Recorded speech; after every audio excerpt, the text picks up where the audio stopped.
बेटियों और मां की मौत, सवालों के घेरे में समाज और सिस्टम। बागपत के टीकरी कस्बे से आई ये खबर सिर्फ 4 मौतों की कहानी नहीं है, ये उस चुप्पी की कहानी है जो अक्सर महिलाओं के अंदर पनपती है और फिर एक दिन विस्फोट बनकर सामने आती है। तेज कुमारी, वही माँ जिसने अपनी 3 बेटियों का गला दबाया और फिर खुद फांसी लगा ली।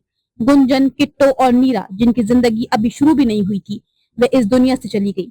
पति विकास कहता है कि तेज कुमारी पढ़ी लिखी थी, बीए तक की पढ़ाई नेपाल से की थी। वे चाहती थी कि बेटियां बेहतर स्कूल में पढ़ें, दिल्ली जाएं, आगे बढ़े, लेकिन विकास जो अनपढ़ है और टूरिस्ट बस चलाता है, इसके दबाव में नहीं झुक पाया।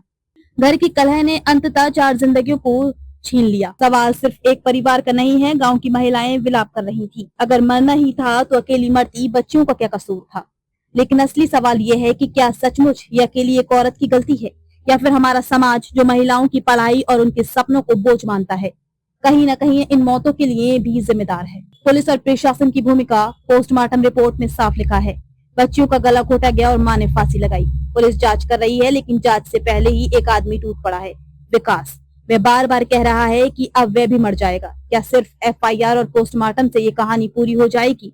यह सिस्टम ये सोचेगा कि गांव में शिक्षा, रोजगार और महिलाओं की आवाज को दबाने की जो परंपरा है, उसका खामियाजा आखिर कौन भुगतेगा?